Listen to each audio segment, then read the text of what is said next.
Bom dia, boa tarde, boa noite.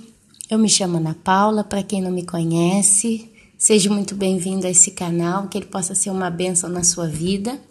Hoje é dia 18 de janeiro de 2018. 18 de janeiro de 2018, ok? Vou tentar publicar esse vídeo hoje, senão vai para o dia 19. Meus irmãos, não vou rodear muito. Tem um texto bíblico, que fala assim: será que quando vier o Filho do Homem, achará fé na terra? E eu quero conversar um pouquinho hoje sobre isso. Eu gostaria de ler alguns textos e hoje a gente vai ouvir da boca de 3 grandes homens de Deus: o apóstolo Paulo, o apóstolo Pedro e o apóstolo Lucas. Amém? E é eles que vão ensinar para a gente hoje algumas coisas. E por que, Ana Paula, que você está trazendo essa mensagem? Vamos entender o motivo. Primeiro, porque a vinda do nosso Senhor Jesus Cristo nos ares e também na terra logo depois está muito próximo. E segundo, que o povo de Deus está sofrendo muito. Tem gente, não são todos, mas tem alguns irmãos amados que estão sofrendo muito, estão passando muitas injustiças. E tem muita gente também perdendo a fé, perdendo a credibilidade, perdendo as forças, se questionando. Então hoje eu gostaria que você que vai ouvir esse vídeo levasse comigo em consideração como se o nosso amado nosso Senhor Jesus Cristo ele estivesse trazendo uma conversa de motivação, de apoio, de consolo para a gente. Amém? Nós estamos perto, meus irmãos, então vamos encarar essa palavra de hoje como se o próprio Jesus se sentasse do teu lado e estivesse falando com você essas coisas, para que você se acalme um pouco, amém? Então vamos lá, sem alongar muito, vamos lá no livro de Romanos, capítulo 9, eu vou ler do 14 ao 24, Romanos 9, do 14 ao 24. Romanos foi escrito pelo apóstolo Paulo, aos romanos de Roma. Que diremos, pois? A injustiça da parte de Deus? De modo nenhum, pois ele diz a Moisés: terei misericórdia de quem me aprouver. Ter misericórdia, compadecer-me-ei de quem me aprouver ter compaixão. Assim, pois, não depende de quem quer ou de quem corre, mas de usar Deus a sua misericórdia. Porque a Escritura diz a Faraó: para isto mesmo te levantei, para mostrar em ti o meu poder e para que o meu nome seja anunciado por toda a terra. Logo, tem ele misericórdia de quem quer ter e também endurece quem lhe apraz. Tu, porém, me dirás: de que se queixa ele ainda? Pois quem jamais resistiu à tua vontade? Quem és tu, ó homem, para discutires com Deus? Porventura, pode o objeto perguntar quem o fez? Por que me fizestes assim? Ou não tem o oleiro direito sobre a massa? Para do mesmo barro fazer um vaso para a honra e outro para a desonra?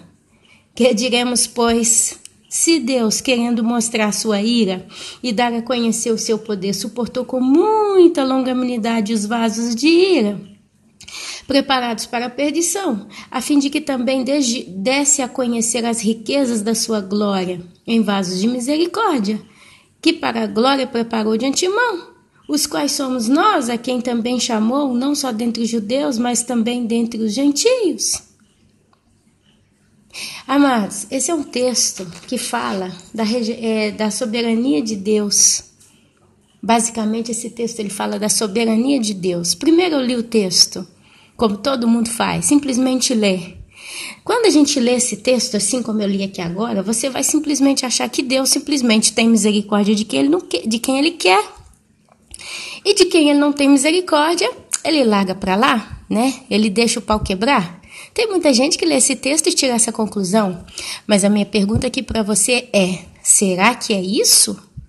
Será então que Deus ele põe no mundo gente ruim?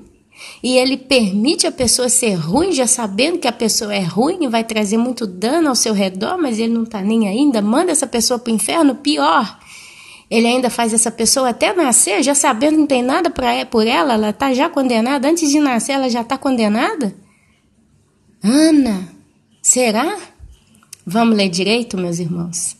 A Bíblia, se você não lê ela direito, você entende panos por mangas, ok?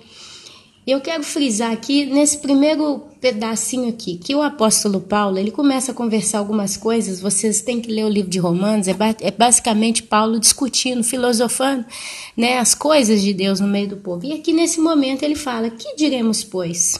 Que diremos? O que é que eu posso dizer? A justiça da parte de Deus? Será que Deus realmente é justo? O que é que eu posso dizer? É seguro, é certo que é a justiça da parte de Deus? Aliás, justiça não, injustiça. Injustiça. Ele fala aqui, ó, a injustiça da parte de Deus? De modo nenhum. Então, antes do apóstolo Paulo continuar falando sobre esse texto, ele já corta, dizendo e garantindo que Deus não tem injustiça em si mesmo. Quer dizer, tudo que ele faz é justo. Aí ele começa agora a destrinchar, né, essa conversa. Ele começa, pois ele diz a Moisés, quer dizer, Deus, um certo tempo, ele disse a Moisés, terei misericórdia de quem me aprover, ter misericórdia, e compadecer-me-ei de quem me aprover, ter compaixão. Certa vez Deus disse isso para Moisés. Agora, Ana, o que significa terei misericórdia de quem me aprover? Quer dizer, eu quero ter misericórdia de quem eu quero? Não. Vamos olhar o significado da palavra aprover. Eu vou ficar como ela está escrita aqui para não perder o fio da meada. A palavra aprover, A-P-R-O-U-V-E-R, significa no dicionário sensação de prazer, ato de causar deleite, agradável. Agora a coisa começa a ter forma. Vamos substituir aqui então a palavra aprover por esse significado aqui. Deus certa vez falou para Moisés o seguinte, Moisés, eu terei misericórdia de quem eu sentir prazer, de quem eu estiver em deleite, de quem me fazer sentir agradável, de quem eu... É tipo assim. Imagine que você sai com uma pessoa, uma amiga, um amigo, e vocês dois vão tomar um sorvete, vão tomar um suco, né? E ali vocês ficam horas e horas e horas ali batendo papo. E todo o papo que vocês batem é saudável, é construtivo, é realmente que você depois chega em casa, nossa, eu tive uma tarde tão gostosa com meu amigo. A gente conversou tanta coisa boa, eu consegui desabafar com ele desabafou comigo, a gente conversou tanta coisa boa, a gente pôs as ideias em ordem. E estar com essa pessoa é sempre bom, porque realmente a gente se sente melhor depois que a gente sai de uma conversa, porque tem sempre tão os bons conselhos e... é uma pessoa muito boa, é uma pessoa muito justa, é uma pessoa muito íntegra. Então a gente tem prazer em estar na presença dessa pessoa. Ela realmente é uma pessoa certa, do bem. Isso, meus amados, é literalmente aprover.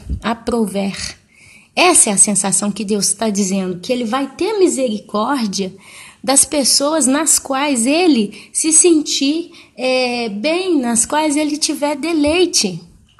Deus, ele se deleita na justiça do homem que é justo, do homem que é humilde, do homem que é manso, do homem que procura ser puro de coração, do homem manso. Sabe, esses homens, essas mulheres que realmente temem a Deus, esses homens, essas mulheres que realmente buscam a Deus.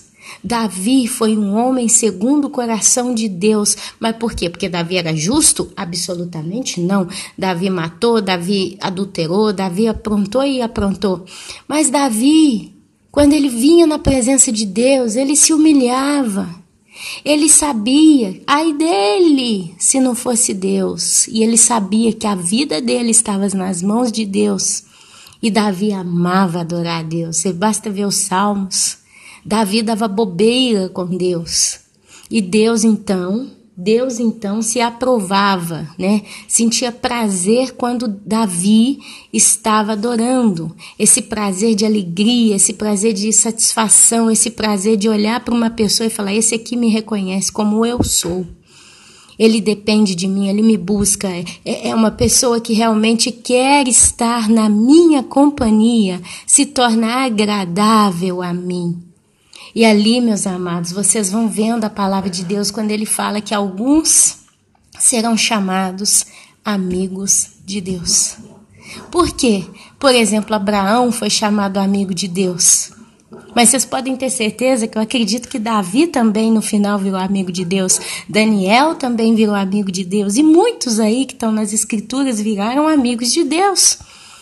Porque eles não buscavam a Deus só por desespero. Eles não buscavam a Deus só porque Deus os buscava e dava profecia. Não. Eles realmente gostavam de ir até a pessoa de Deus. E eles se colocavam em oração. Daniel orava 3 vezes por dia. Ele parava tudo que ele estava fazendo, ele ia falar com o Deus que ele amava, a ponto de ser lançado na fornalha, ou não, na cova dos leões, desculpa. Ele foi lançado na cova dos leões, porque ele adorava o Deus dele, e ele não estava nem aí pelo que os outros pensavam. Então, meus amados, quando a palavra de Deus fala, terei misericórdia de quem me aprouver, significa que essas pessoas que Deus tem misericórdia são essas pessoas que literalmente tocam o coração de Deus. E Deus não desampara os seus. A Bíblia diz, Deus não desampara os seus. Mas deixa eu continuar aqui que eu estou com o tempo corrido demais hoje. Eu estou aqui no meio de fogo cruzado. Ter misericórdia e compadecer-me-ei de quem me aprouver ter compaixão. Compaixão, meus amados, é aquele sentimento de sentir muito, sabe? De sofrer, de ver o sofrimento da pessoa e ter misericórdia, buscar ajudá-la. Deus se agrada do coração contrito e humilde. Se você então entende esse primeiro momento dessa escritura, essas primeiras frases, essas primeiras linhas, então você entende que Deus tem misericórdia das pessoas que tocam o coração dele, daquele que o busca. Em palavras simples. E aí ele continua. Assim, pois, não depende de quem quer ou de quem corre, mas de usar Deus a sua misericórdia. No final do frigir dos ovos, é a ação de Deus na vida do homem que faz a diferença. Não adianta, você pode fazer o que você quiser. Se a bênção de Deus não estiver sobre você, se a mão da misericórdia, se a mão que cuida não estiver na tua vida, é lançar trigo ao vento. É correr literalmente atrás do vento. Se não tem Deus na tua vida, não tem nada. Assim, pois, não depende de quem quer ou de quem corre, mas de usar Deus a sua misericórdia. Porque a Escritura diz a Faraó, para isto mesmo te levantei, para mostrar em ti o meu poder e para que o meu nome seja anunciado por toda a terra. Logo tem ele misericórdia de quem quer e também endurece quem lhe apraz. Meus irmãos, o Faraó nunca temeu a Deus. Para falar rápido a situação do Faraó que sofreu ali junto com Moisés, né? Que Moisés vinha e fala, deixa o meu povo sair, não, foi endurecer. Aí fala muito que Deus endureceu o coração do Faraó. Deus endureceu o coração do Faraó. Então a gente às vezes até pensa que Deus ele bateu o dedo e jogou uma magia no coração do Faraó e o Faraó então ele ficou privo, né? Ele ficou impedido de pensar, impedido de sentir, então ele ficou como que hipnotizado por Deus e fez do jeito que Deus queria. Não! Deus não é homem para ser tentado. Uma vez por isso, Deus também não pode tentar ninguém. O Faraó tinha seu coração duro. Automaticamente, Deus não se regozijava, não aprovava, né? Deus não aprovia, não sei usar essa palavra nos verbos do português, aprover, né? Ter prazer no Faraó, porque o Faraó era ruim. Era perverso, meus irmãos. Esse Faraó em questão, esse era perverso. A coisa é tão pesada que quando Moisés ele vai lá e transforma o cajado numa cobra, o Faraó chama os bruxos, faz também. E ele vai batendo de frente com Moisés em cima do quê? Da bruxaria. Falando de modo simples, esse Faraó era literalmente um satanista. Porque todo aquele que pratica bruxaria, né, e tudo relacionado ao mundo do oculto é um satanista. Ele era um satanista, ele era adorador do diabo. Era um vaidoso, Era uma pessoa que, enquanto Deus não mandou uma praga que matasse os primogênitos de todo o Egito, até o povo não aguentou mais e foi expulsando, né, os judeus. Aí ele não calmou. Mesmo assim, o que ele faz depois? Ele levanta todo o seu exército e vai perseguir o povo judeu, até que Deus tem que matar eles no mar.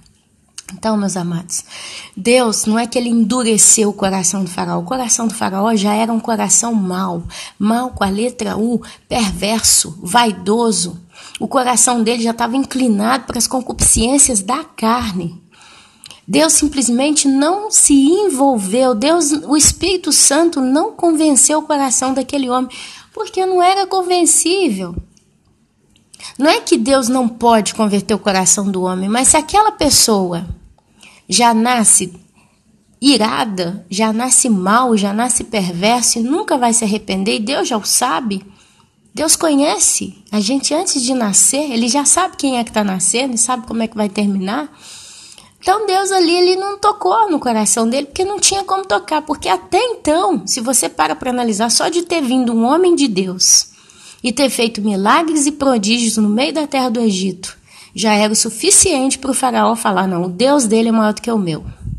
Então, por inteligência, o mínimo que eu tenho que fazer é começar a seguir o Deus dele. O que o faraó fez? Bateu de frente com Deus. Quebrou o pau com Deus até o filho dele morrer, até o exército dele morrer, até o Egito ficar no chinelo. Então, meus irmãos, você está entendendo? Mas mesmo assim, Deus deixou o faraó nascer. Deus deixou ele nascer e deixou ele fazer o que tinha que fazer. Para quê, irmã Ana Paula? Para mostrar a sua glória, porque usando aquele vaso para a ira, que era o faraó, Deus operou milagres e prodígios no meio do povo. E o próprio povo judeu viu que Deus poderoso é aquele que o tinha. O Deus deles era o Deus poderoso, os tirou da terra do Egito. E eu acredito, meus amados, que até egípcios, né, a Bíblia não entra muito em detalhes, mas eu imagino que bastante gente de raça egípcia provavelmente teve temor a Deus vendo o que aconteceu. Eu acredito. A Bíblia não fala desses detalhes, mas provavelmente teve gente ali que viu que realmente aquele Deus era maior do Deus deles. Mas deixa quieto. E aí entra aqui a soberania de Deus. Tu então me dirás, de que se queixa ele ainda? Por que uma pessoa reclama? Que ele continua destrinchando, né? Por que uma pessoa reclama se Deus criou ela para ser mal? Não tem como resistir. Se Deus deixou o cara nascer já sabendo que ele é ruim, ele vai ser ruim até o final, não tem como resistir à vontade de Deus. Se a tua vontade é que eu seja o vaso para a ira, eu nunca vou poder me converter. Quem és tu, ó homem, para discutir com Deus? Porque aqui está falando quando uma pessoa não tem sabedoria para falar com Deus. A pessoa, quando ela começa a bater de frente com Deus, nesse tipo de caso aqui, é quase como se Deus fala, quem é você para discutir comigo? Porventura pode o objeto perguntar a quem o fez, por que me fizestes assim? Ou não tem o oleiro direito sobre a massa para do mesmo barro fazer o vaso para honra e outro para desonra? Que diremos, pois, se Deus, querendo mostrar a sua ira e dar a conhecer o seu poder, suportou com muita longanimidade os vasos da ira, já preparados para a perdição, meus amados, a fim de que também desse a conhecer as riquezas da sua glória em vasos de misericórdia, que para a glória preparou de antemão. Olha que coisa linda, do mesmo jeito que os vasos da ira já foram preparados para a perdição, os vasos para a glória de Deus já foram preparados também de antemão, os quais somos nós. Aí Paulo fala, nós somos os vasos para a glória, a quem também Deus chamou, não só dentre os judeus, mas também dentre os gentios. Então, Deus, ele precisa fazer com que todos os homens que devem nascer, nasçam nessa terra, vivam nessa terra, para provar em primeiro lugar para eles mesmos quem eles são. Depois, diante de todas as testemunhas, porque a Bíblia diz que nós estamos rodeados de testemunhas. Nada pode ficar escondido.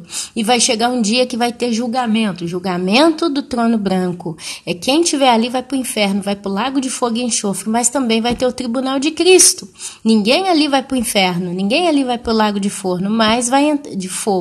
mas vai entrar sem galardão, vai entrar nu, porque a obra vai ser encontrada queimada como uma palha.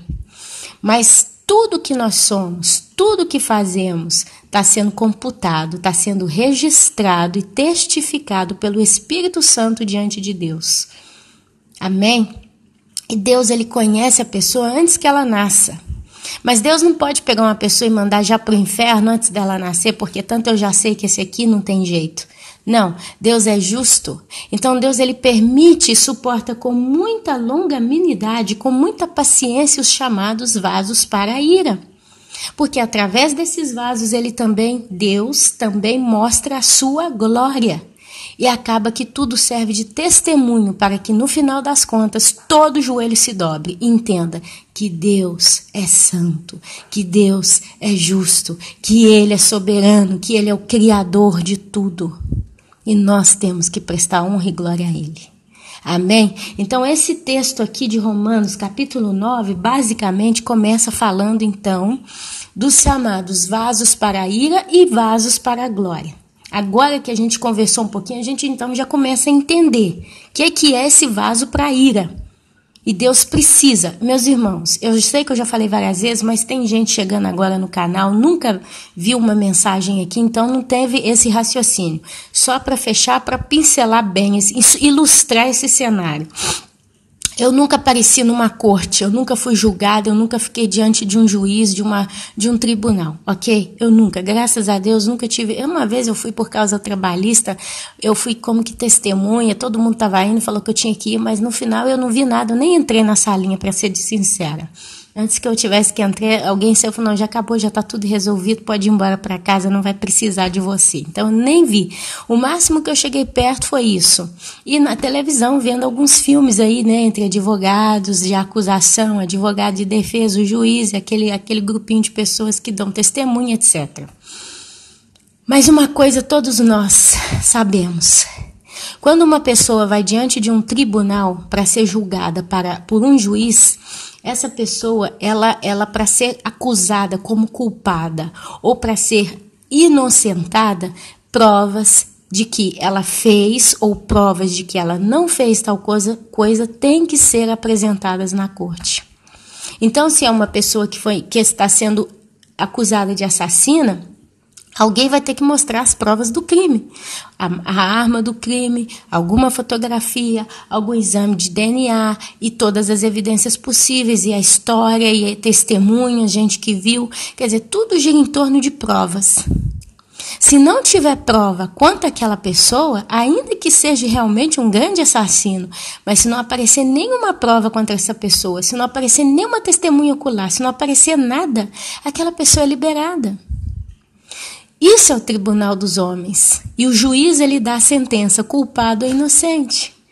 Nesse tribunal existe a corte, eu não sei como é que chama, aquele grupo de pessoas que se sentam ali, eu esqueci o nome, mas eles também, eu não sei, eles têm poder de liberar ou de culpar a pessoa. Eu não sei, ali parece que eles vão e falam é culpado, é inocente, e não sei se o juiz se baseia na opinião deles para decidir, ou se a opinião do juiz final é a sua, porque eu realmente não conheço de como funciona, mas eu sei que tudo é baseado em provas. Se não tem prova, não tem como culpar ou inocentar ninguém. Agora, se o tribunal na terra funciona assim, quanto mais o tribunal de Deus. Quando eu falo tribunal, incluindo o próprio trono branco. Se Deus, quando ele vai julgar o homem, ele não tem provas de que o que aquela pessoa viveu na terra aqui, como que Deus vai julgar? Aí alguém pode dizer, mas todos que estão ali sabem que ele é justo e soberano. É por isso mesmo, Deus ele é tão justo, ele é tão soberano, que ele prefere compartilhar com todos do céu a sua justiça, e ele mostra a transparência aqui, ó. Isso aqui é isso mesmo. Evidências. E não é que Deus ele forge, ele inventa as provas. Não, é aquilo que a pessoa viveu que está ali diante dos olhos de quem vai estar sendo julgado. É por isso que eu, Ana Paula, acredito com minha ignorância que Deus permite que pessoas nasçam nessa terra. Toda pessoa mal que vai ser lançada no fogo eterno, ela diante do trono branco, toda a vida dela vai ser apresentada. E no final das contas, não só o próprio Deus, mas todos que estiverem ali assistindo aquele julgamento, vão ter mais do que certeza, a partir da própria pessoa que está sendo julgada, de que realmente ela merece ir para o inferno, de que realmente o lugar dela é ali. Amém, meus irmãos? E aqui, é em cima disso, meus irmãos, que agora eu quero ler com você 2 Pedro, capítulo 2, que vai descrever, né? Eu acredito, não posso dizer que está tudo limitado nesse exemplo aqui, mas para reforçar o que é um vaso para ira. Olha só o que a palavra de Deus fala em 2 Pedro, capítulo 2. Eu vou ler o capítulo todo, tá bom? Para variar, né, meus irmãos?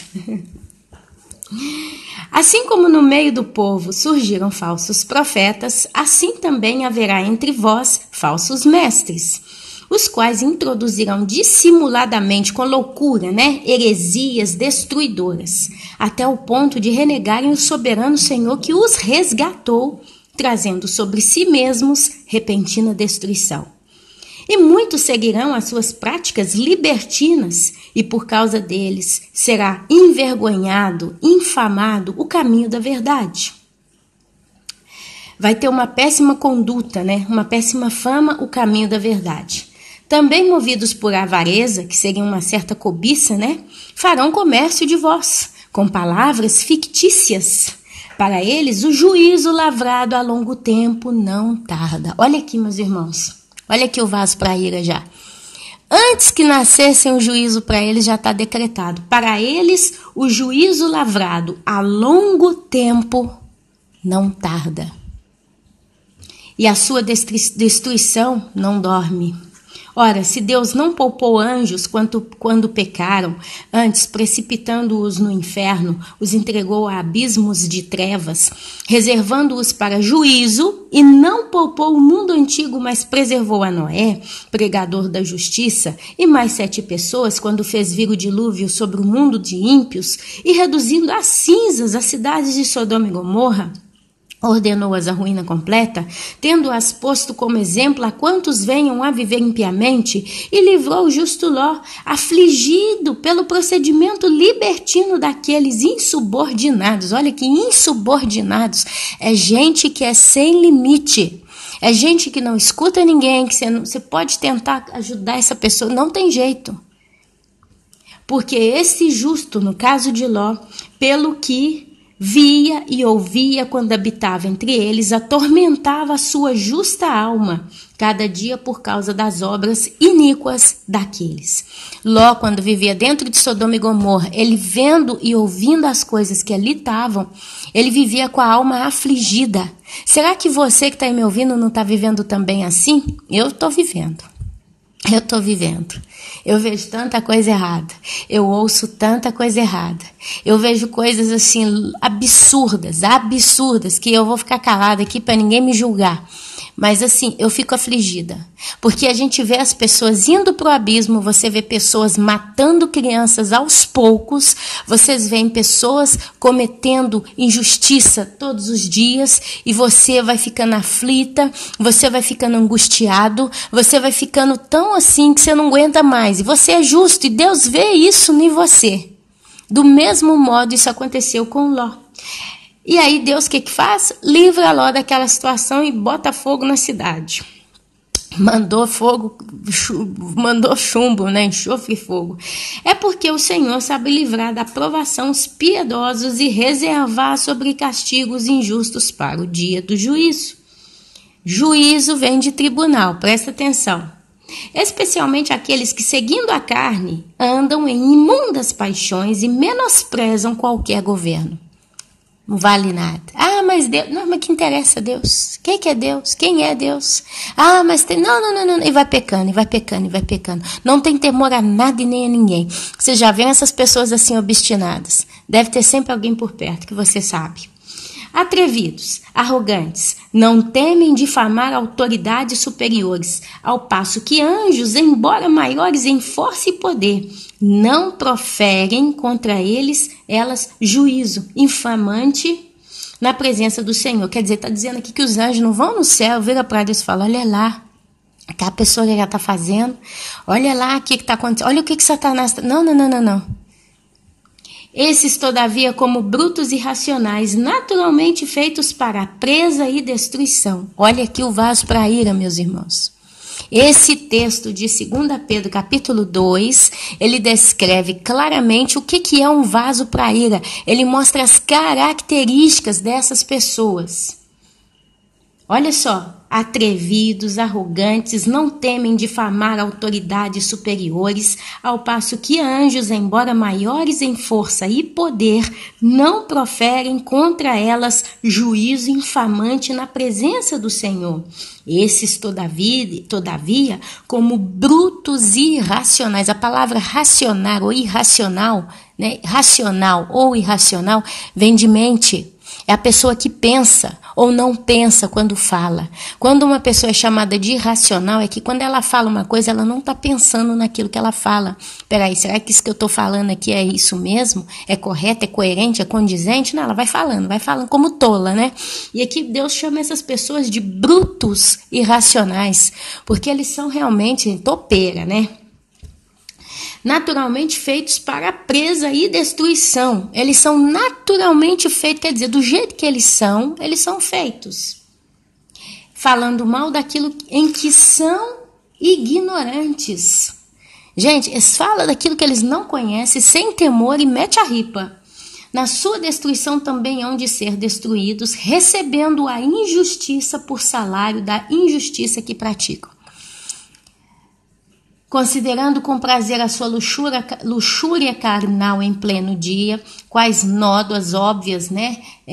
Aqui, ó, luxúria, atração pelos prazeres carnais, comportamento desmedido em relação aos prazeres sexuais, lascívia, estado de quem é viçoso, abundante, incontinente, impudicícia.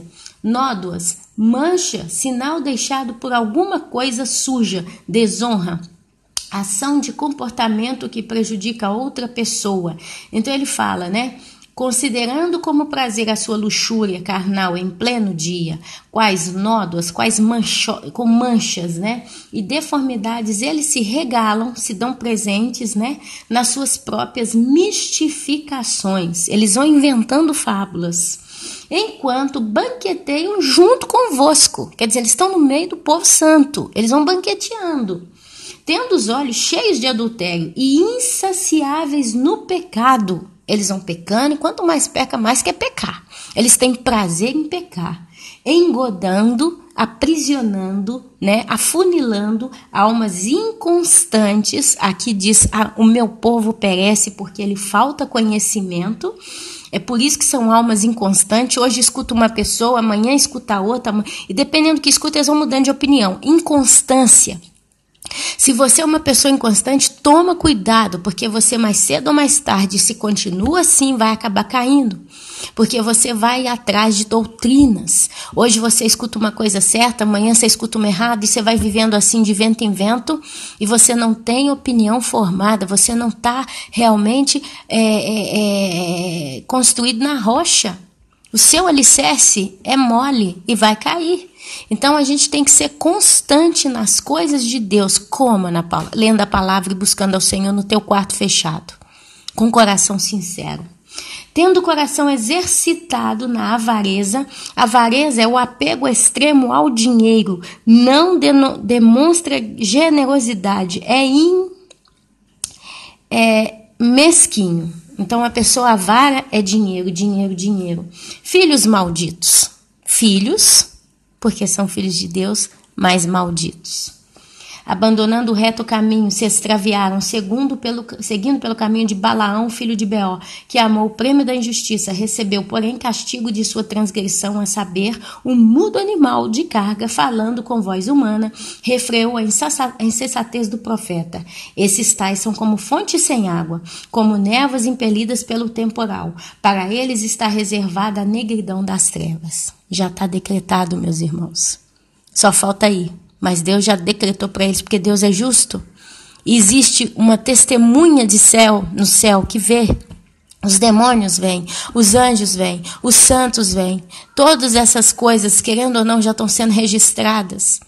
E a Bíblia fala que para eles está reservada a negridão das trevas, porquanto proferindo palavras jactanciosas, que significa comportamento de quem agem com arrogância e altivez, falsa valentia e coragem. Jactanciosa significa falsa valentia, falsa coragem, né? Comportamento de quem age com arrogância, de vaidade, engodam com paixões carnais por suas libertinagens aqueles que estavam prestes a fugir dos que andam no erro. Então, quer dizer, gente estava indo para ser salvo e eles vão lá e pegam essas pessoas e levam para o erro com eles, prometendo-lhes liberdade, quando eles mesmos são escravos da corrupção.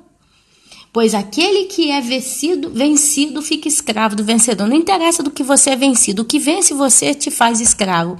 Se Cristo nos venceu, nós nos tornamos, de certo modo, escravos de Cristo.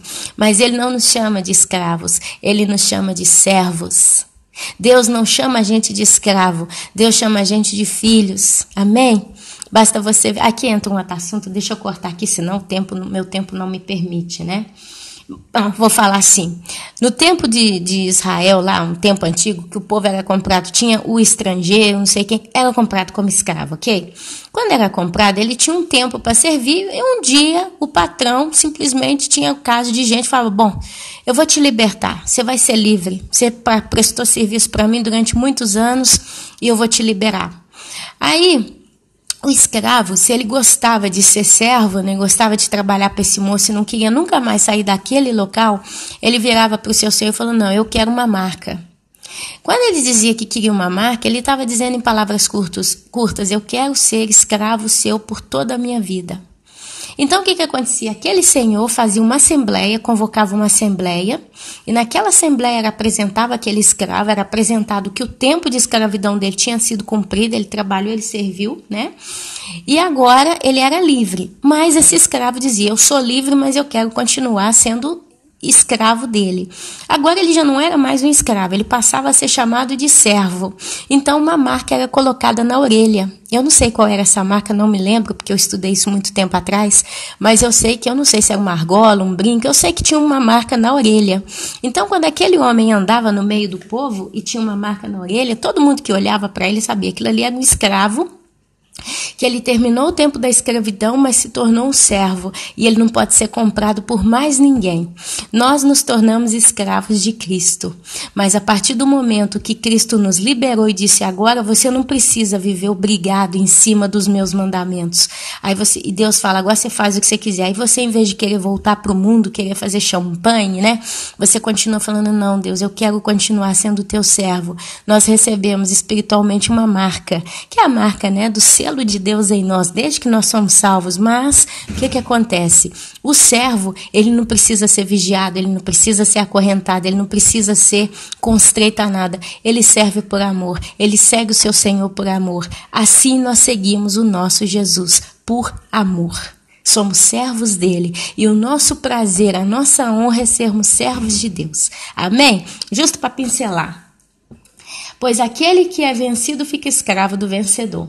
Portanto, se depois de terem escapado das contaminações do mundo, mediante o conhecimento do Senhor e Salvador Jesus Cristo, se deixam enredar de novo e são vencidos, tornou-se o seu último estado pior do que o primeiro, pois melhor lhes fora nunca tivessem conhecido o caminho da justiça do que, após conhecê-los, voltarem para trás, apartando-se do santo mandamento que lhes fora dado. Com eles aconteceu o que diz certo andágio verdadeiro. O cão voltou ao seu próprio vômito, e a porca lavada voltou a revolver-se no lamaçal. Ok? Então aqui nós temos um exemplo dos vasos para a ira. Agora, meus irmãos, eu quero ir com vocês lá no livro de Lucas, capítulo 2. Deixa eu procurar aqui. Tá tudo marcadinho? Lucas, capítulo 2. Aí eu vou ler só aquilo que está escrito, tá? Lucas capítulo 2, versículo 18, versículo 8, 2:8. Olha só o que está escrito lá. Não, eu vou ler o capítulo de Lucas, capítulo 2, desculpa, Lucas 18. Eu vou ler ele do 1 até o 8. Eu gosto de ler a coisa perfeita, olha só. o tempo de Deus, ele é visto diversamente, porque agora a gente entendeu que existem vasos para a ira, e que Deus ele cria vasos para a ira e cria vasos para a glória. Os vasos para a glória são provados, eles sofrem, eles caminham com dificuldade. E os vasos para a ira vão ser até o final, que são mesmo, não presta, vão ser lançados no abismo eterno. Então, quem é vaso para a honra sofre. Colhe a consequência. Olha, se é o caso com um homem, que ele é um vaso para a ira, esse homem vai fazer da minha vida um inferno. E por mais que eu ore, por mais que eu peça a Deus, aquilo ali vai ser a natureza daquele homem. E eu vou ter que suportar aquilo ali, se for o caso, até a morte. Mas se eu for fiel a Deus e der glória a Deus, vai chegar um dia que Deus, mais cedo ou mais tarde, vai fazer justiça para mim. É mais ou menos isso que está falando a parábola do juiz iníquo. Vamos lê-la.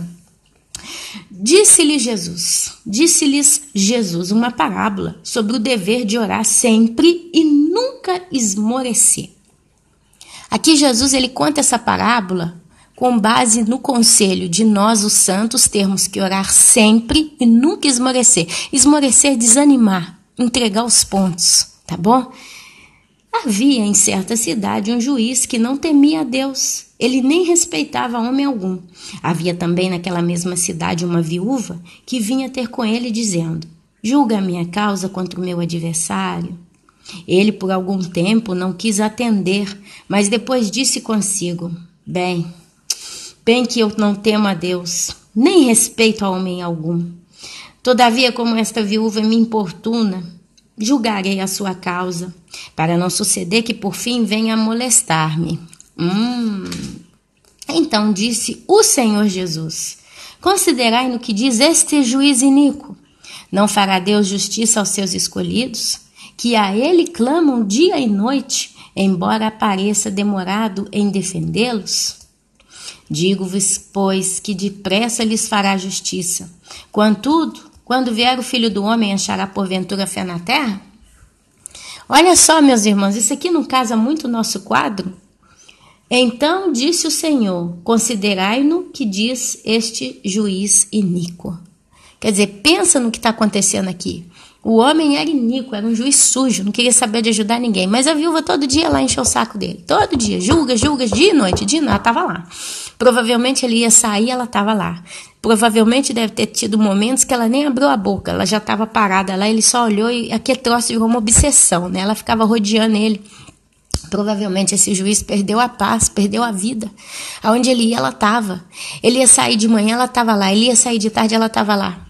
Quando ela não estava, quando ele saía, né? Ela ia até ele, batia na porta dele. Me ajuda, julga minha causa, julga-me. Isso foi dia e noite, que sabe lá por quanto tempo. Chegou uma hora que esse juiz falou: basta, eu não temo a Deus, eu não temo a ninguém, não quero saber de nada de ninguém, eu sei da minha vida, meu umbigo é meu Deus. Mas eu preciso ter paz, eu vou fazer o seguinte: se eu não julgar a causa dessa mulher a favor dela, para ela parar de me encher o saco, eu não vou ter vida, eu não vou conseguir, porque ela não vai desistir.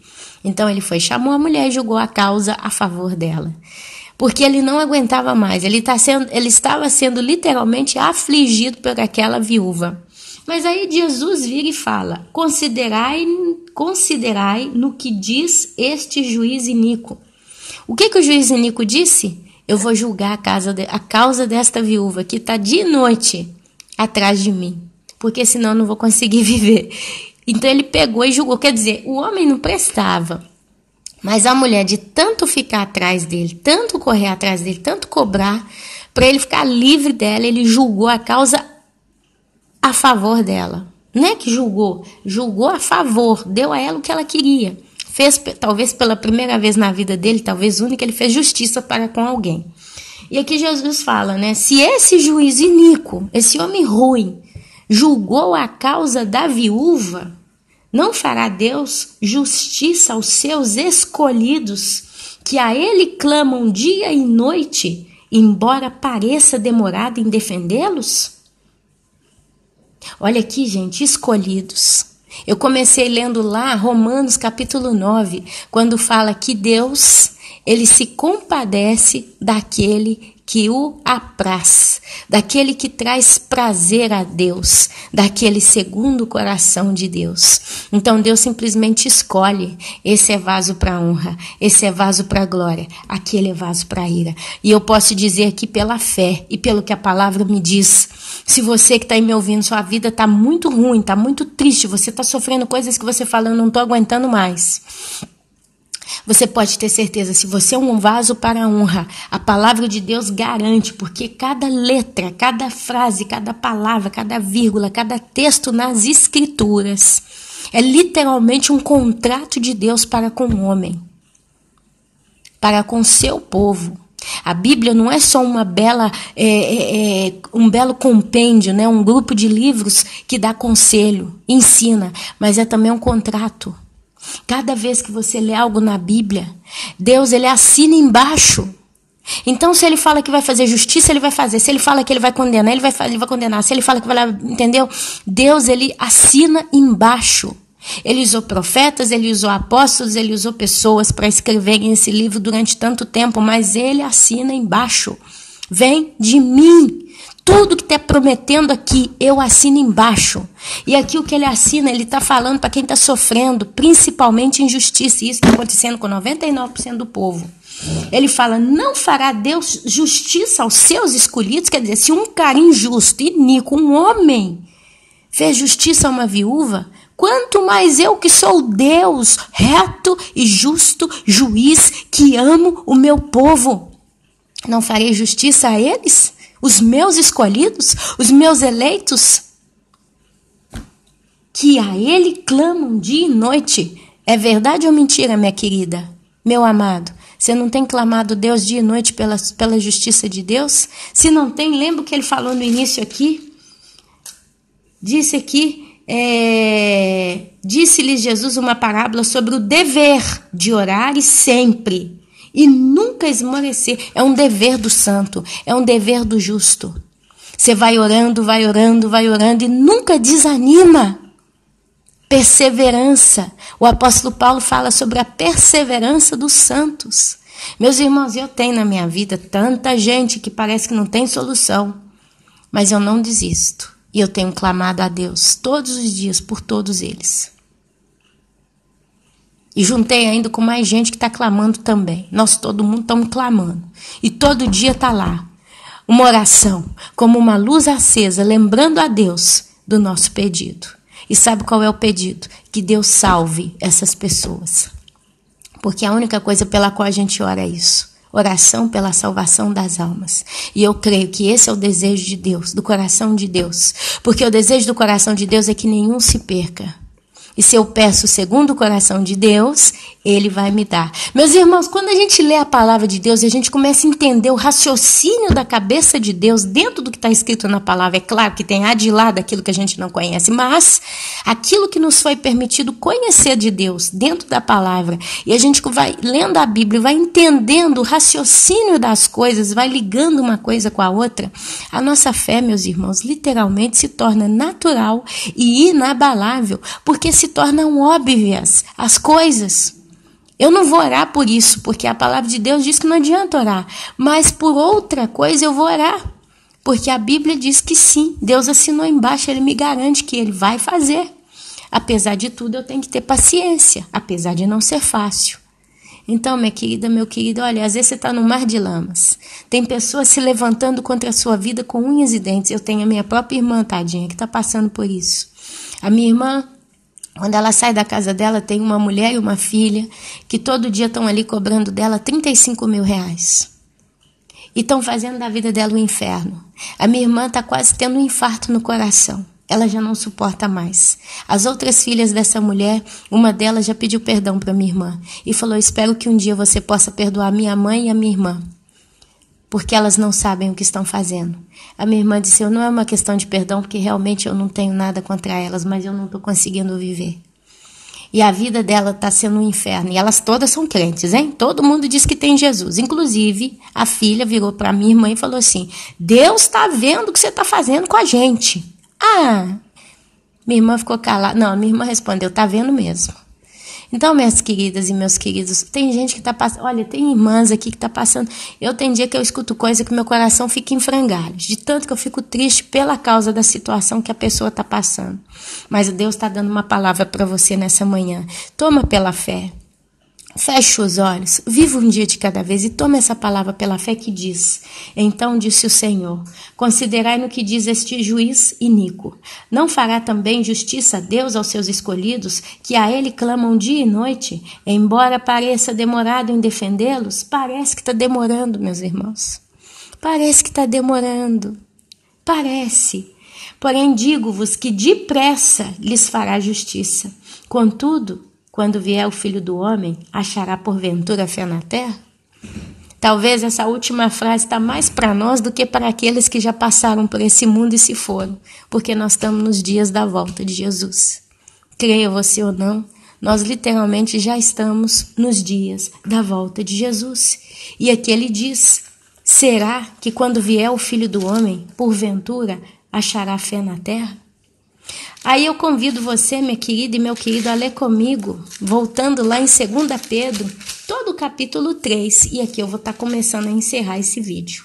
Vamos ler todo o capítulo 3 de 2 Pedro, que completa Lucas 18? Amados, esta é agora a segunda epístola que eu, Pedro, vos escrevo. Em ambas procuro despertar com lembranças a vossa mente esclarecida. Detalhe, meus irmãos, quando eu leio a Bíblia, eu falei o Pedro, eu João, justo para ficar mais claro e fixar mais facilmente, com simplicidade, o entendimento para todo mundo.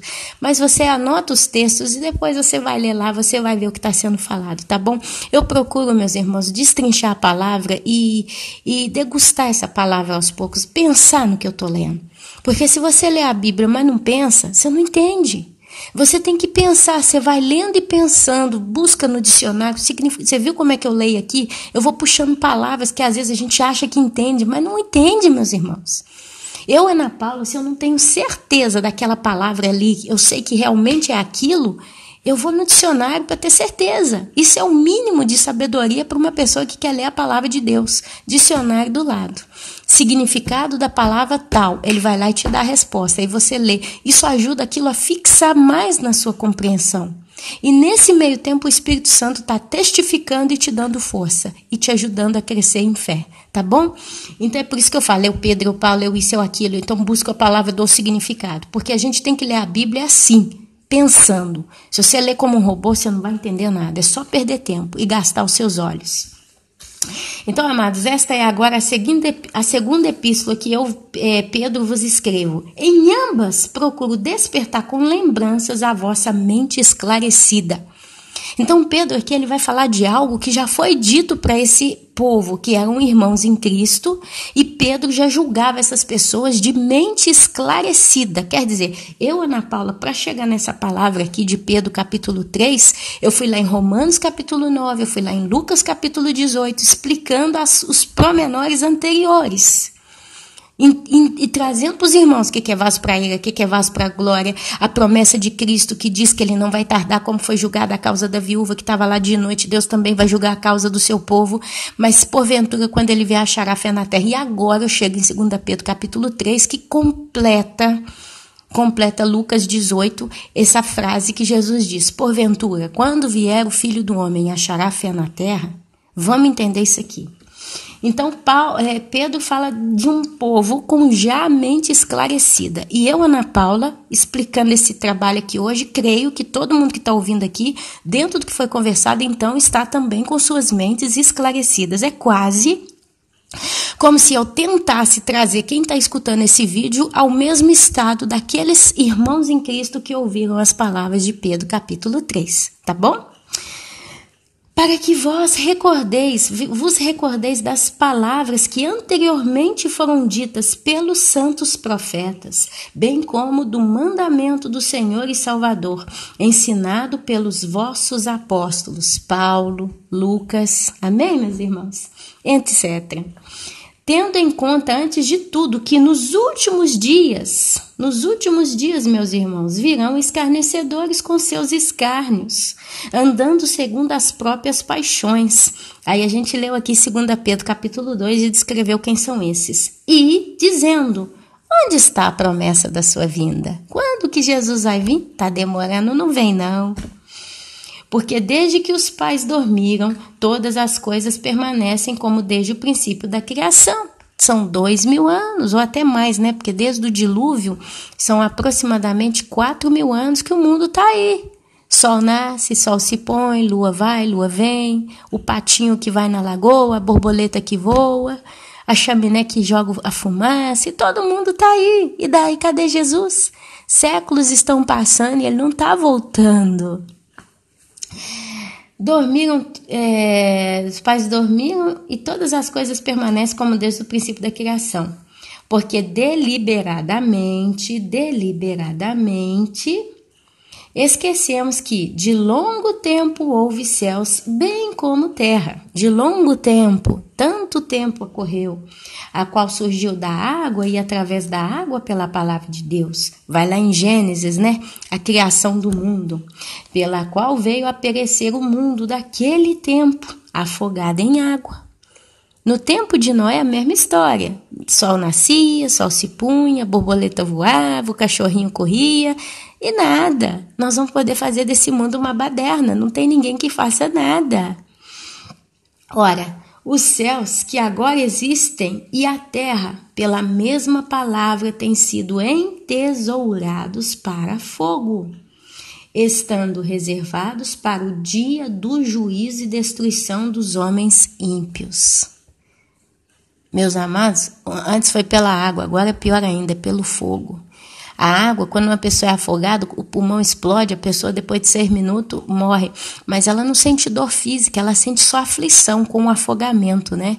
E ali ela vai, depois ela entra num processo de paz. Eu estava outro dia, eu fico curiosa, eu quis saber o que uma pessoa afogada sente quando morre. Num primeiro momento, ela fica afoita, desesperada, e ela vai tentando respirar, e quando ela puxa aquilo que ela acha que é ar, é água que vai entrando, e ela vai perdendo, ela entra em agonia extrema, e ali ela sente uma dor no pulmão, começa a sentir dor. Mas aí chega um momento que o cérebro da pessoa, por não receber o oxigênio, ele para. E ali todos os órgãos param. E a pessoa, ela entra num profundo estado de calma. É por isso que vocês veem esses filmes, a pessoa, depois de um tempo que ela luta, ela fica com aquele olho aberto e ela vai descendo, né, água abaixo. E ela está com uma sensação de cara, um rosto de quem está tranquilo. É por quê? Porque ali ela já está falecendo. Ela não tem dor física, meus irmãos. Agora imagina a morte pelo fogo. Eu queimei a língua ontem tomando chá. Eu fiz um chá de erva cidreira e eu estava com tanta agonia, né? Tanta coisa para beber, que estava aquela taça ali, que parece... Como eu disse que eu estou com a memória muito ruim, eu peguei a taça do chá e joguei na boca, com aquela ânsia para beber, porque eu queria beber aquele chá, estava tão perfumado, né? Eu ganhei de presente de uma amada irmã. Eu joguei aquele troço na boca. Meus irmãos... Eu botei aquilo, eu já cuspi aquele gole, né? Eu cuspi assim, eu não tive força nem para cuspir, porque queimou. Eu tô falando aqui agora com vocês, eu tô com a língua toda queimada. A parte da frente da minha língua tá toda queimada. Eu pensei que hoje de manhã tá bem, né? Porque passou a noite inteira, mas ela tá toda queimada. Eu nem sei como é que vai ser hoje na hora que eu for almoçar. Então, meus irmãos, o fogo faz mal, o fogo dói. Você com certeza que está me ouvindo já foi queimado de alguma forma. Agora imagina a pessoa rodeada pelo fogo. Eu não sei se em 6 minutos a agonia termina, mas sinceramente eu acho que já 10 segundos de agonia pelo fogo já é uma coisa que parece interminável. Imagina os olhos desses homens que vão ver o mundo sendo destruído pelo fogo. O fogo vindo para queimar a terra. Eu não quero estar lá para ver, não. Há todavia uma coisa, amados, que não deveis esquecer, que para o Senhor um dia é como 1000 anos, e 1000 anos é como um dia. Gente, tenta ver na ótica de Deus esses anos que o mundo está caminhando. São 4.000 anos aproximadamente. Só que Jesus morreu são 2.000 anos. Para nós que estamos aqui em carne e osso, já um ano parece uma eternidade. Imagina 1000 anos. Então, para nós, é uma coisa, é um tempo infinito quase. É uma angústia, principalmente para quem está sofrendo. Mas no tempo em que Deus está, parece um dia. Aí você tenta levar essa palavra de um dia comparada ao seu dia. Eu estou falando aqui já há 58 minutos, são 10h40. Eu comecei por volta de 9h30. Eu tenho que cozinhar, eu tenho que ainda limpar o chão da minha casa toda. Eu tenho coisa para fazer que eu não sei. Eu tinha que sair para fazer uma carteira de identidade pro meu filho. Eu tô tentando jogar isso para tentar fazer agora na parte da tarde, senão amanhã de manhã. E eu posso garantir para vocês, agora ainda são 10h40 da manhã. Mas quando gira 11 horas, eu já tenho que estar igual louca aqui, porque 12h30 eu tenho que estar com tudo pronto. Eu não vejo passar as horas. Eu acabo uma coisa, eu começo a outra. Eu acabo outra coisa, eu começo outra. E meu dia tem sido assim, eu termino... E eu estou sempre em ânsia, de certo modo, porque eu preciso deixar o mínimo pronto. Agora, põe isso como se fosse um dia de Deus, um dia no tempo de Cristo. Para eles passa muito rápido. É por isso que lá em Romanos diz que vem depressa. Vem depressa. Ainda que Deus é longâmino em suportar os vasos de ira, vem depressa. Depressa, meus amados, está vindo o meu tempo aqui. 10h40, 10h41, 5 minutos. Às vezes eu vou fazer uma oração, eu vou ouvir um áudio. Aí está lá escrito 9 minutos de áudio, eu vou ouvir, aí respondo com mais 15. Quando passa a hora, acabou. E uma hora vai indo embora atrás da outra, assim, a gente nem está vendo. Hoje, acho que é sexta-feira ou é quinta, não lembro. Estou com dúvida aqui na minha cabeça. Acho que hoje é quinta. Gente, outro dia era segunda. E a semana tá voando, tá voando, tá voando. Então, tenta ver dessa ótica. Que um dia para Deus é como 1000 anos e 1000 anos é como um dia. Para Ele não faz diferença, mas para nós um dia voa. Tenta entender dessa ótica quando a palavra decreta lá que Ele vem depressa. E presta atenção e toma cuidado para estar nos caminhos do Senhor. Porque se Ele vem depressa, Ele vem mesmo. A gente não tem mentalidade, a gente não tem maturidade, a gente não tem mentalidade e maturidade por experiência no tempo de Deus. Quer dizer, a gente não tem vivência, a gente nunca viveu o tempo eterno na nossa vida. Então a gente não tem como compreender isso na nossa sensação, de modo que as nossas ansiedades se acalmem. É por isso que a gente tem que buscar pela fé. Porque a gente não viveu, então nós não temos como entender o tempo de Deus na prática, na pele, porque Ele está lá, nós estamos no tempo do homem. Mas aí a gente consegue compreender o tempo de um dia, e um dia para nós está sendo corrido. Gente, todo mundo aqui está dizendo, Ana, o tempo está passando rápido, eu trabalho, eu saio, eu faço, eu não estou tendo tempo para terminar de fazer tudo que eu queria num dia só, não é verdade? Então quando a gente puxa para essa ótica, a gente começa então a tentar visualizar o que Deus quer dizer, que um dia é como 1000 anos e 1000 anos é como um dia, uma vez que Ele está num tempo eterno. O tempo eterno ele não tem relógio, mas ele tem agenda. O tempo eterno não tem relógio, ele tem agenda. É como se eu tivesse um dia à minha disposição, mas esse dia não tem limite. E eu tivesse energia para nem precisar dormir. E eu ficasse esse dia inteiro à minha disposição, então eu ponho numa agenda. Eu vou fazer isso, eu vou fazer isso, eu vou fazer isso, tudo no dia de hoje. Mas não é fechado e limitado com 24 horas. É como se o sol não se pôsse, é como se a noite não viesse, e é como se eu não ficasse cansada para ter que dormir 12 horas, 10 horas, 6 horas. Imagina se eu tivesse um dia, não vou dizer eterno, mas um dia que não tem fim. Vai ter fim só na hora que eu falar, ok, agora eu quero que esteja um fim. E aí eu posso anotar num papel tudo que eu quero fazer. E com calma eu posso fazer tudo isso. Mas em vez de eu fazer com calma, eu faço até depressa, porque a palavra de Deus diz que Ele vem depressa. Significa que Ele tem uma certa pressa em resolver as coisas, porque Ele não pode tolerar o mal. E Deus está suportando com longanimidade os vasos para a ira. Está subindo caatinga para o céu. As narinas de Deus já não mais estão suportando tanta maldade, perversidade e iniquidade no mundo. Pode crer no que eu estou dizendo? Então Deus, de certo modo, Ele tem pressa em acabar com essa bagunça. Amém, meus irmãos? Não retarda o Senhor a sua promessa. Não retarda. Está dizendo que Ele está em dia com o tempo. Apesar de parecer que está demorando, Ele está em dia e não retarda. E a gente só vai constatar isso, meus irmãos, o dia que tudo se cumprir. Pela fé, o que eu posso dizer. Como alguns a julgam demorada. Pelo contrário, Ele é longâmino para convosco, para quê? não querendo que nenhum pereça, senão que todos cheguem ao arrependimento. Então, a esperança, por mais que a Bíblia fala de vasos para a ira, olha para você ver o coração bom de Deus. Olha para você ver o coração bom de Deus.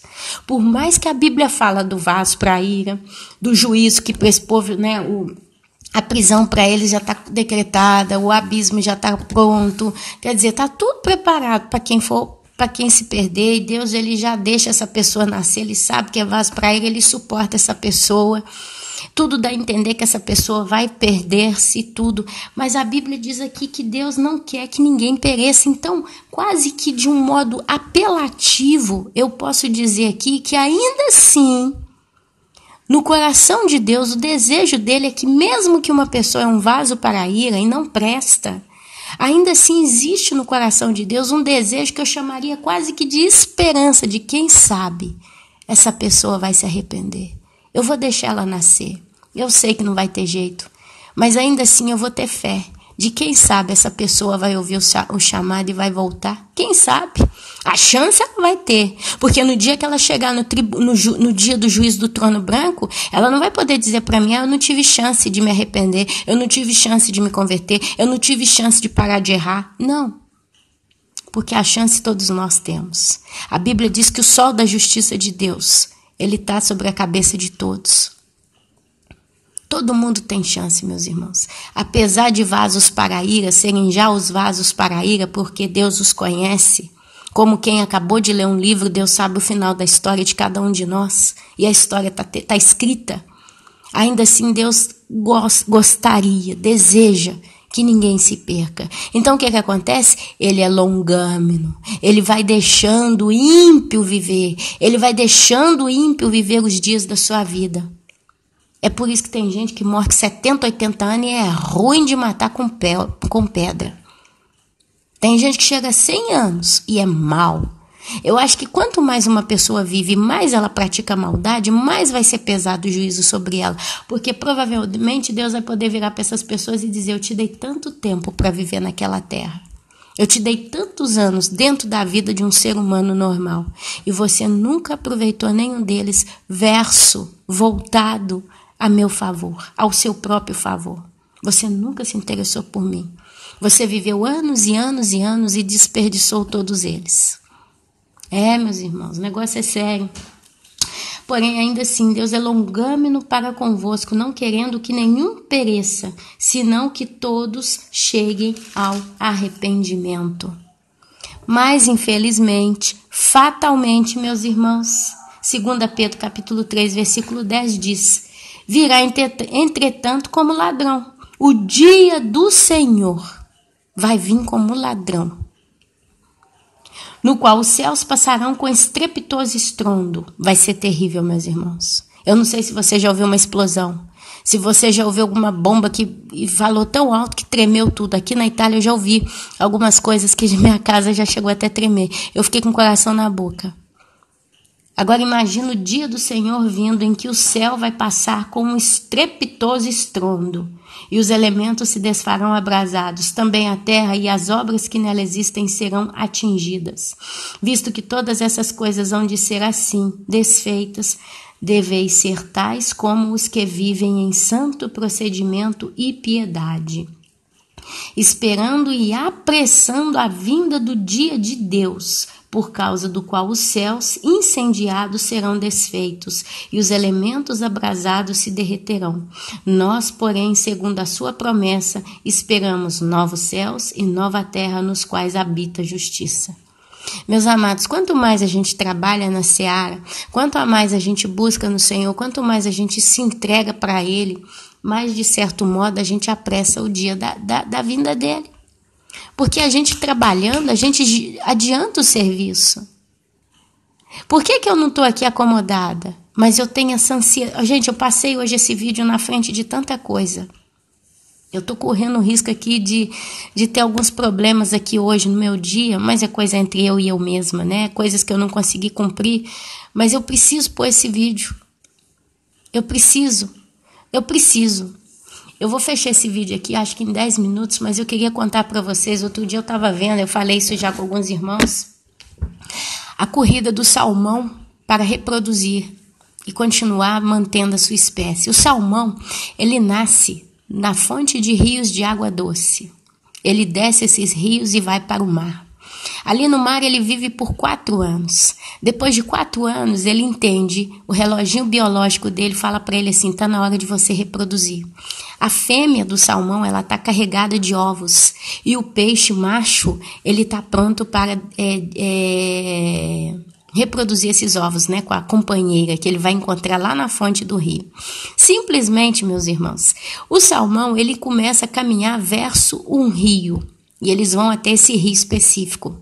Uma vez chegando ali, ele passa do mar, água salgada, para água doce, e ele começa a subir o rio.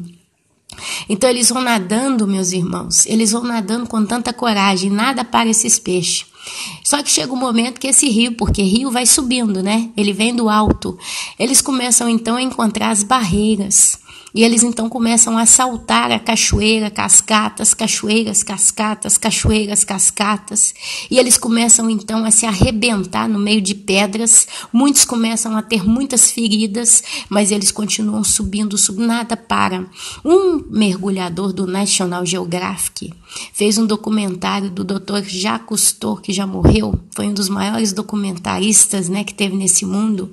E esse um dos que trabalhavam na equipe dele para num dos momentos, né, num pedaço do rio, água fria, gelada, em que o salmão pulava e ele tinha que superar uma barreira aproximadamente de 3 metros para continuar subindo o rio. O negócio é terrível.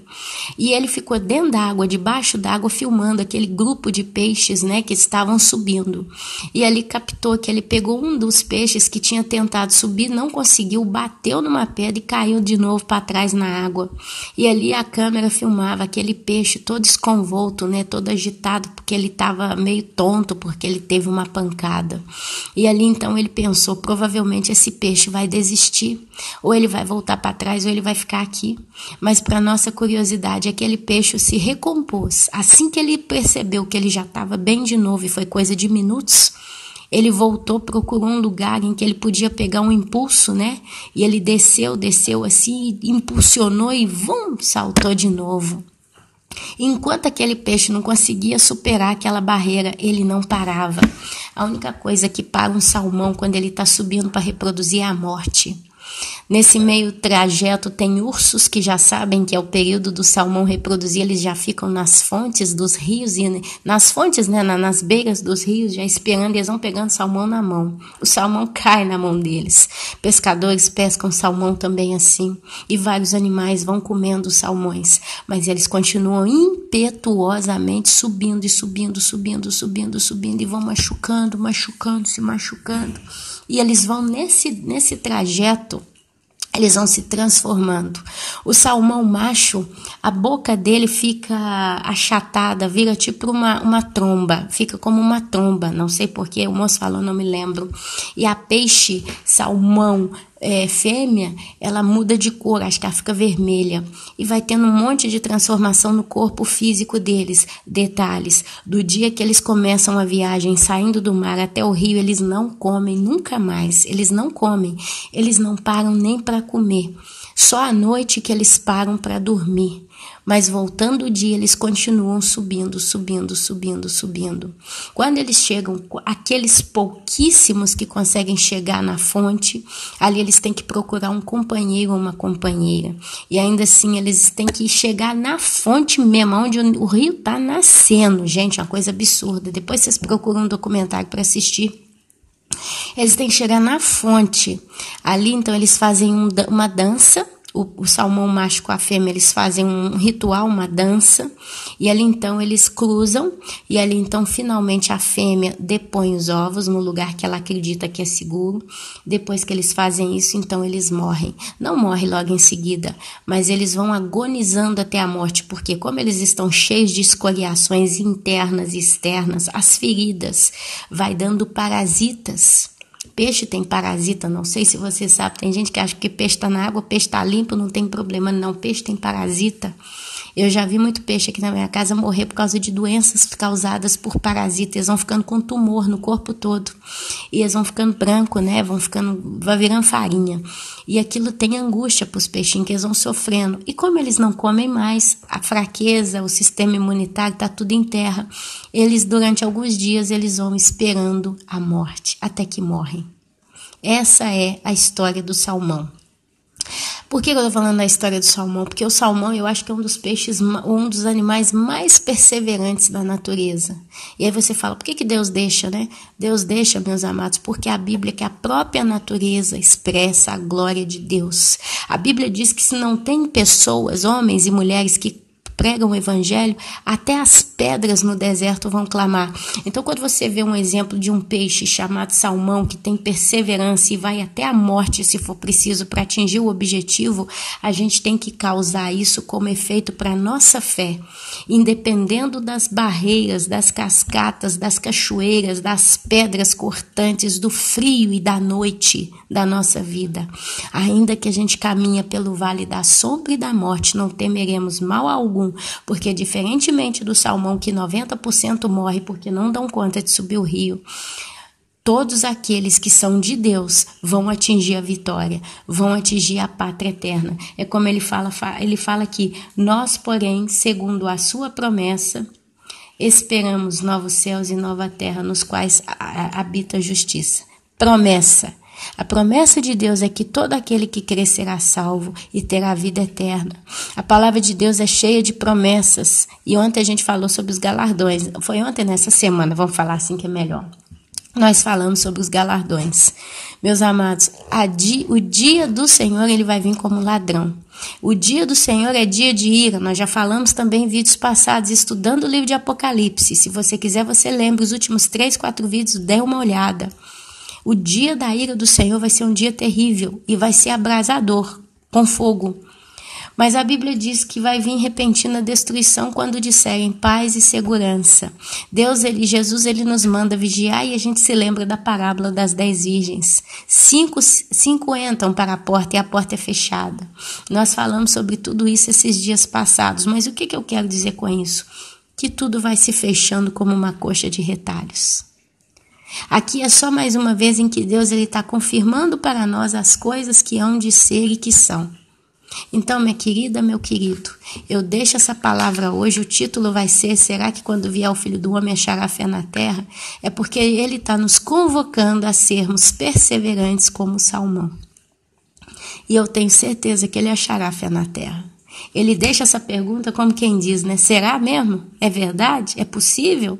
Ele deixa na nossa mão, meus irmãos. Ele jogou a peteca na nossa mão. Ou melhor, agora ele joga a peteca na tua mão.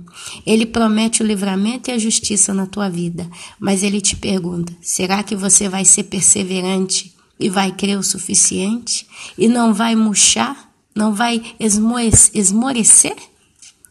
Tá aí a resposta. Você mesmo é que sabe. Busca no Senhor e Ele vai cuidar de você. Eu, infelizmente, não posso te ajudar com seus problemas. Gostaria de poder, mas infelizmente é muito maior do que a minha capacidade. Mas eu conheço aquele que vai fazer justiça na tua vida. E vai chegar um dia que cada lágrima que você tem derramado por causa da perseguição do inimigo na tua vida, e tanta opressão de vida, tantas intempéries da vida, eu sei que vai chegar um dia que todas as suas lágrimas vão ser enxugadas pelo Senhor. Amém? Meus irmãos, e assim, mais uma vez, eu termino essa palavra. Vou tentar editar esse vídeo agora na parte da tarde, não sei se eu vou conseguir, porque realmente eu estou com um dia muito corrido, mas pelo menos eu consegui gravar a mensagem e já até o final de semana, já amanhã no máximo, ela vai estar aí com vocês, tá bom, meus irmãos? Eu vos saúdo e vos abençoo com a santa, gloriosa e poderosa Shalom, que é a paz que excede todo entendimento do Senhor na tua vida. Amém, amém e amém.